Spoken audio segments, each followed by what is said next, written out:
Salve, salve, galera! Estamos aqui para mais uma aula de física para estudantes do curso de Engenharia Agronômica, primeira fase. Estou gravando agora a aula 1.03, onde eu vou trabalhar o tema trabalho da força-peso nos deslocamentos verticais. A gente viu na aula 1.02 o trabalho quando ocorria um deslocamento horizontal. Então, aqui eu faço uma recapitulação, onde o trabalho de uma força num deslocamento horizontal é dado pelo produto da força pelo deslocamento multiplicado pelo cosseno do ângulo. No caso aqui teria um ângulo θ, né? Sabendo esse ângulo, sabendo essa força e sabendo o deslocamento, a gente consegue calcular o trabalho, né? No caso, o trabalho da força-peso, então a gente usaria a força-peso, no caso aqui, o deslocamento, que é um deslocamento horizontal, multiplicado pelo cosseno de 90 graus, que é o ângulo formado aqui entre o vetor peso e o vetor ΔX. Só que o cosseno de 90 graus, ele tem um valor zero, né? Então, neste caso, o trabalho da força-peso é zero. Ou seja, gente, aqui tem uma conclusão. Ó. Como a força-peso ela é perpendicular ao deslocamento, ela não vai gerar trabalho. Agora, gente, nós vamos ver o que acontece quando ocorre um deslocamento vertical.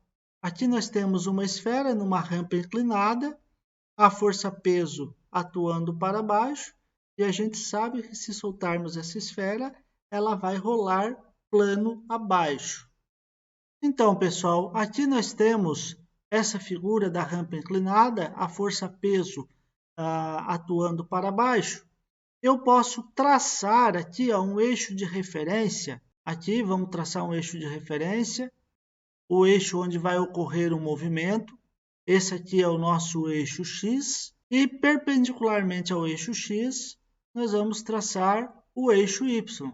Bom, isso na matemática vocês sabem, né? Todo eixo X e Y são perpendiculares. Portanto, à medida que eu traço o eixo X aqui no mesmo sentido do meu movimento, eu terei o eixo Y perpendicular. E aí a gente pode ver, pessoal, que a força-peso ela não está nem sobre o eixo X e muito menos sobre o eixo Y. Eu posso projetar aqui uma componente da força-peso no eixo Y e eu posso projetar aqui uma componente da força-peso no eixo X. Então, aqui a componente Px e aqui a componente Py. Então, basicamente, a gente sabe que essa força Px aqui é a força que está atuando no sentido do movimento. Por quê? Porque a gente sabe que o movimento dessa esfera vai ser plano abaixo. Então, aqui vai ter um ΔX. Então, esse Px aqui vai realizar trabalho. E esse Py, como é um vetor que está perpendicular ao eixo do deslocamento, eu vou fazer ao lado aqui, ó, o Py está assim e o deslocamento está assim, né? Ó. Então, como isso aqui é perpendicular, a gente sabe que o trabalho da força Py vai ser nulo. Então, a primeira coisa quando a gente tem planos inclinados é a gente saber que existe duas componentes da força-peso, essa Py e essa Px aqui. Saber que a Py é uma componente que não vai causar trabalho. Isso, gente, está aqui no slide número 3, ó, onde eu coloquei para vocês que Py, tá, esse vetor aqui, multiplicado por ΔX, que é o deslocamento, pelo cosseno de 90. Por que o cosseno de 90? Porque Py a gente sabe que está aqui e o deslocamento a gente sabe que está aqui, né?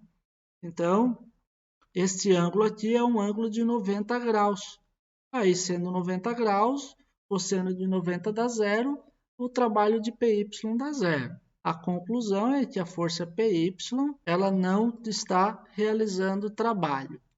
Agora, pessoal, aqui no slide número 4, nós vamos tentar compreender como se dá o trabalho realizado pela força PX. Então, voltamos aqui ao nosso eixo de referência, né?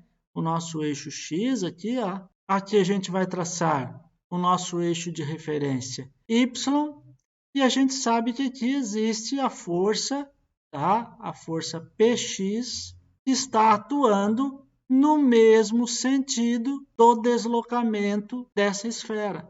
Então, o trabalho da força PX vai ser a força multiplicado pelo ΔX, multiplicado pelo cosseno.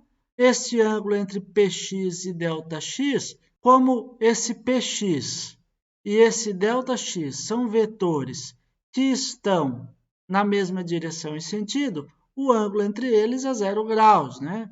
Então, aqui nós teríamos um cosseno de 0 graus. E nós sabemos que o cosseno de 0 graus vale 1. Portanto, o trabalho da força PX vai ser PX multiplicado por ΔX. Agora, o único detalhe é a gente saber que o PX é uma componente da força peso. Então, eu tenho que trabalhar com a relação trigonométrica seno e cosseno para entender quem é o PX em relação ao P e quem seria o PY em relação ao P. Então, para a gente saber essas componentes, primeira coisa a gente precisa saber é que existe uma inclinação dessa rampa. Este ângulo aqui, ó, formado entre esses dois vetores, é o mesmo ângulo aqui da inclinação da rampa. De tal forma que esse vetor PX eu poderia ter desenhado ele aqui embaixo, ó. E aí, isso que está aqui, ó, que eu até vou destacar com marca-texto aqui, ó, isso aqui é um triângulo. Esse triângulo aqui, pessoal, eu poderia desenhá-lo aqui fora. Vamos rolar a nossa imagem aqui um pouquinho para melhorar. Aqui eu teria o vetor PY, aqui eu teria o vetor PX e aqui eu teria o vetor P. Bom, isso aqui, gente, ó, é um triângulo retângulo. E aqui nós temos o nosso ângulo alfa, aqui, ó. De tal forma que a gente sabe que esse vetor aqui, ó, é a nossa hipotenusa, que esse vetor PY é o nosso cateto adjacente e que esse nosso PX é o cateto oposto. Isso aqui é trigonometria de um triângulo retângulo. Pois bem, gente, a gente sabe que o seno de um ângulo, no caso aqui o ângulo alfa, é o cateto oposto sobre a hipotenusa. Logo, o seno de alfa vai ser o nosso cateto oposto aqui, ó, o nosso PX, dividido pela hipotenusa, que é o próprio peso. Posso isolar esse PX fazendo P seno de alfa. Ora, então, voltando a esta equação aqui, gente, ó, nós sabemos que trabalho de PX é PX ΔX. Então, o trabalho de PX será isso aqui, P vezes seno de alfa multiplicado por ΔX. E aí, gente, nós vamos fazer uma outra análise nesta equação aqui, ó. A gente vai ter que dar uma pensada sobre ela, tá? Por quê? Porque aqui vai entrar um seno de alfa e vai entrar um ΔX, né? Eu quero agora expressar isso em função de h. Aqui tem um h que seria a altura da rampa. Bom, nós sabemos, tá, que a rampa ela tem uma certa altura e ela tem uma certa inclinação aqui, ó. Eu posso também, pessoal, aplicar a lei do seno, cateto oposto sobre a hipotenusa, para esta rampa aqui. Então, o seno de alfa é igual ao cateto oposto, é o h, que é a altura da nossa rampa, está aqui em cima, bem discreto, dividido pela hipotenusa. Quem é a nossa hipotenusa? É o deslocamento que a esfera vai fazer aqui nessa rampa, sobre ΔX. Então, pessoal, olha aqui, ó. Se eu multiplicar o seno de alfa por ΔX, nós teremos H. H é a altura da rampa, certo? Olha aqui, ó. Nós teremos esse H.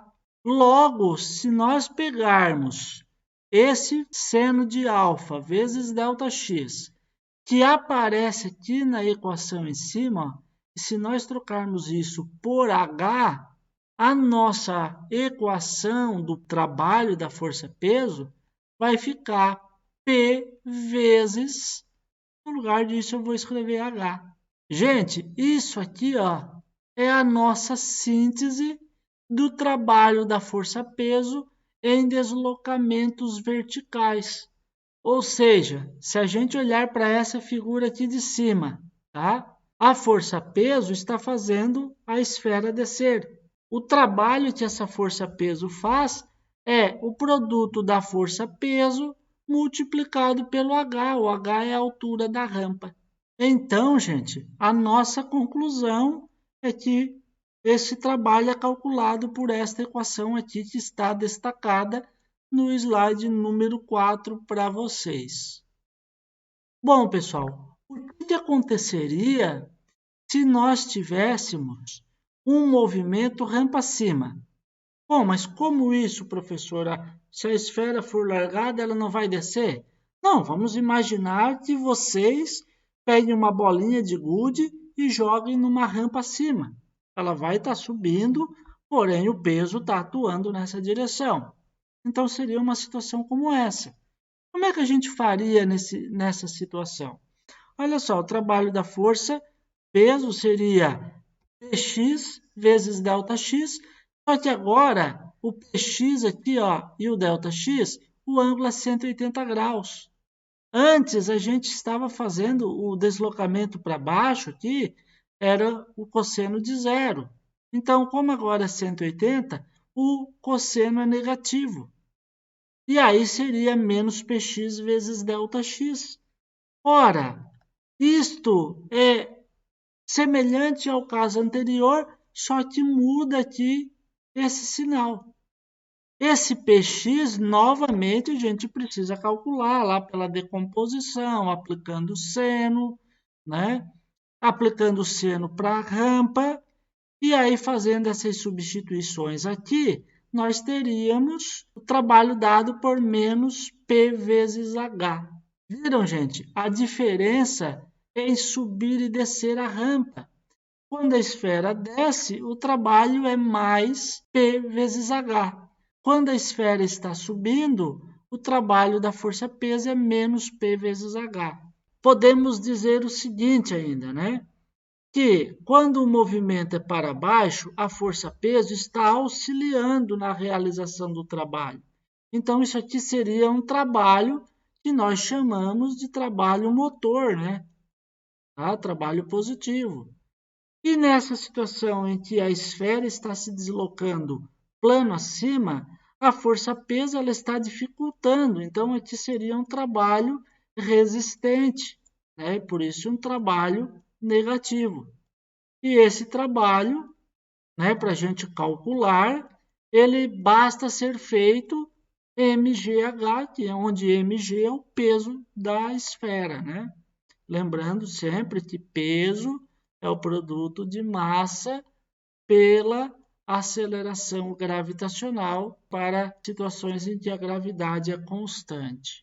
Resumindo, então, pessoal, o trabalho da força-peso pode ser mais ou menos mgh, onde m é a massa, dada em quilogramas, g é a aceleração gravitacional, a gente sabe que é 9,81, unidade metro por segundo ao quadrado, eu esqueci de digitar aqui, ó. Então, aqui tem um m por segundo ao quadrado. A altura é 1 metro, e fazendo esse produto todo aqui, a unidade do trabalho vai ser o joule. Uma outra questão importante, pessoal, né, decorrente até da própria fórmula, não interessa para a gente se a rampa tem curva ou se a rampa é retinha. Por quê? Porque o trabalho depende do quê? Depende da altura. Se as duas rampas saem do nível do mar e chegam a 3 metros de altitude, o trabalho vai ser o mesmo, porque o H vai ser igual. Então, o trabalho independe da trajetória, né? Isso é uma característica de forças que são chamadas de forças conservativas, no caso, a força-peso. A gente diz assim que a força ela é chamada de conservativa, né? Quando o trabalho para subir e o trabalho para descer dá o mesmo valor, porém sinais contrários, né? E se a gente somar o trabalho para deslocamento para cima e para o deslocamento para baixo, somando, né, vai dar zero. Então, isso aqui é uma característica de forças chamadas conservativas. Tá? Poderíamos pensar assim: a energia que ganha para subir perde ao descer. Ok, gente? E para concluir a nossa videoaula número 03, a gente vai fazer 3 exemplos. Então, aqui nós temos um trator e um guincho para suspender aqui os beds, tá? As bolsas aí de fertilizantes agrícolas, de sementes e assim por diante. Então, esse guincho aqui, ele é capaz de erguer, por exemplo, um bed de 500 quilos, aqui seria a massa desse bed, por uma altura, tá? De quanto? O problema está dizendo aqui, por uma altura de 3 metros. Então, aqui nós teríamos esse H, 3M. O problema pergunta, né? Qual é o trabalho realizado pela força-peso? E depois, qual é o trabalho realizado pelo guincho? A gente sabe que a força-peso, né? Tem lá o bed, a força-peso atua para baixo e o movimento do bed é para cima. Logo, gente, aqui tem um ângulo de 180 graus. Como o cosseno de 180 é menos 1, vai ficar menos mgh.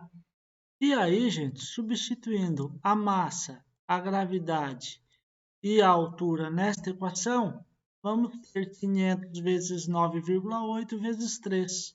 Essa multiplicação desses três números dá 14.700 joules. Então, esse é o trabalho realizado pela força-peso no deslocamento do bed de baixo para cima. Bom, na letra B, ele quer que calcule o trabalho realizado pelo guincho. A gente sabe que o guincho está fazendo uma força para cima e o deslocamento também para cima. Então, o ângulo aqui é um ângulo de 0 graus. Esta equação, então, vai ficar uma equação com sinal positivo. mgh, sendo que a massa é 500, gravidade 9,8 e H 3. Substituindo tudo isso aqui, vai dar um trabalho positivo de 14.700 joules. Pois bem, pessoal, concluímos então que o trabalho da força-peso será negativo, porque está contrário ao deslocamento, e o trabalho efetuado pelo guincho é positivo, porque está fazendo força no mesmo sentido do deslocamento.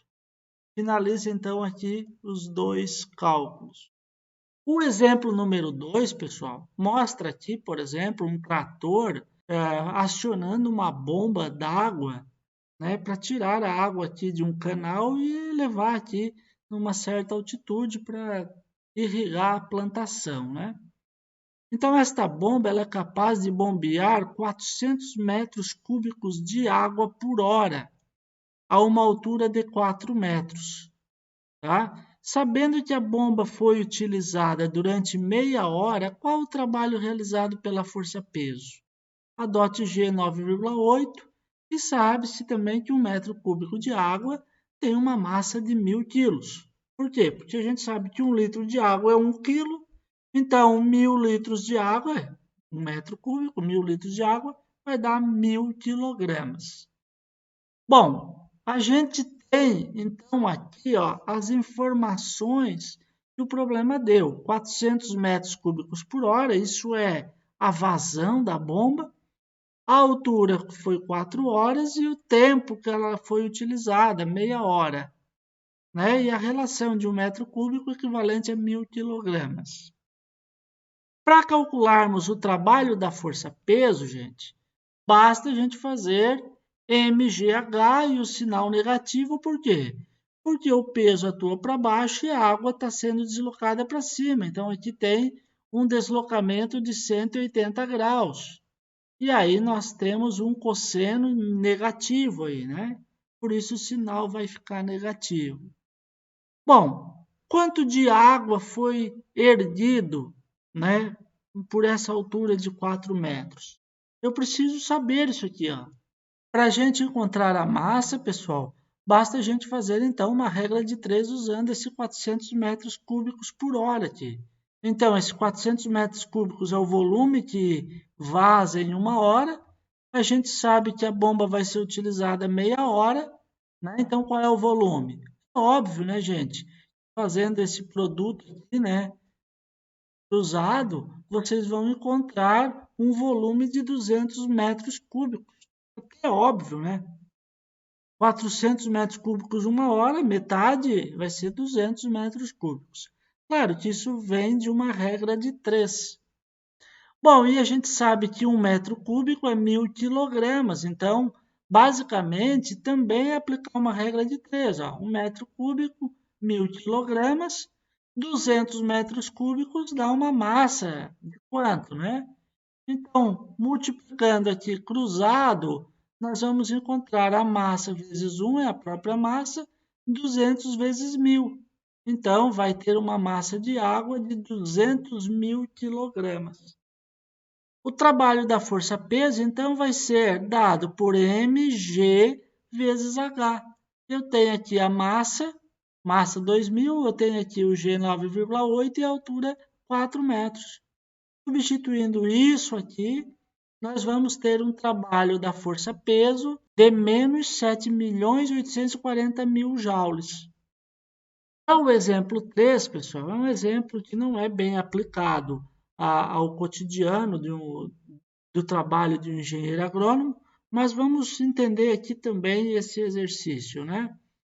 Diz assim que essa esfera A, ela está sendo presa por um fio aqui. Esse fio ele tem um tamanho de 2 metros aqui, ó. Esse fiozinho aqui ele tem 2 metros de comprimento. E essa esferinha aqui ela tem 1,5 kg, tá? Tá aqui, ó. Ao largar ela aqui de um ângulo de 37 graus, é óbvio que ela vai descer, né? Vai descrever essa trajetória. E aí a gente sabe que ela vai oscilar, vai para um lado e vai para o outro. O problema diz, calcule o trabalho realizado pela força-peso, né, no deslocamento de A até B, onde a gravidade é 9,8. Então, pessoal, esse exemplo número 3, né, para a gente calcular o trabalho da força-peso, a gente vai precisar utilizar a seguinte equação, mgh. A gente vai verificar se o sinal vai ser positivo ou negativo, fazendo o seguinte raciocínio. A força-peso atua aqui para baixo, essa esfera vai fazer esse movimento aqui, então ela vai se deslocar também, né, para baixo. Por quê? Porque eu posso traçar aqui, ó, um nível de referência. Então ela estava nesse nível aqui, certo? E ela vai baixar até esse nível de referência. Então vai haver aqui uma variação de altura, ela vai descer. Logo, se o peso e o deslocamento estão na mesma direção e sentido, o trabalho será positivo. Pois bem, qual é o valor dessa altura que essa esfera desce? Aqui é que está o ponto-chave do nosso problema. O que a gente precisa fazer? Primeiramente, esse fio aqui, ó, ele tem um comprimento de 2 metros. A gente sabe disso, o problema está dizendo 2 metros. Essa distância daqui até aqui equivale ao comprimento do fio, também é 2 metros. Para a gente saber esta altura aqui, ó, a gente vai ter que calcular esse pedaço aqui. Esse lado aqui é o cateto adjacente deste triângulo aqui, pessoal. Ó. Aqui, aqui e esse lado aqui. Aqui seria a nossa hipotenusa. Logo, a gente vai fazer aqui o cosseno do ângulo alfa é igual cateto adjacente dividido pela hipotenusa. O ângulo, o problema forneceu para a gente. Qual é o valor do ângulo? O ângulo é 37 graus. Então, cosseno de 37 graus igual cateto adjacente, que nós vamos calcular, sobre a hipotenusa. A hipotenusa é esse lado do triângulo, né? Esse lado é 2. Logo, a gente vai ter cateto adjacente igual a 2 vezes o cosseno de 37. Se você pegar uma calculadora científica e fizer 2 vezes o cosseno de 37, você irá obter o valor de 1,597. Podemos arredondar isso aqui aproximadamente 1,6 metros. Se nós sabemos que o cateto adjacente é 1,6 metros, nós podemos voltar aqui nessa figura inicial e fazer a seguinte relação. Esse 2 metros aqui é igual ao cateto adjacente mais o H. Esse 2 metros menos o cateto adjacente vai dar a nossa altura. Então, o 2 metros menos o 1,6 que a gente calculou vai dar uma altura de 0,4 metros. Então, para finalizar o nosso problema, o trabalho da força-peso vai ser mais a massa de 1,5 kg multiplicado pela gravidade, 9,8 metros por segundo ao quadrado, multiplicado pela altura que a gente agora conhece, 0,4. Esse resultado vai dar 5,88 joules. E está aqui a resposta do nosso problema. Então, pessoal, aqui no slide número 14, tem aqui todo esse cálculo digitado aqui, tá? No slide para vocês.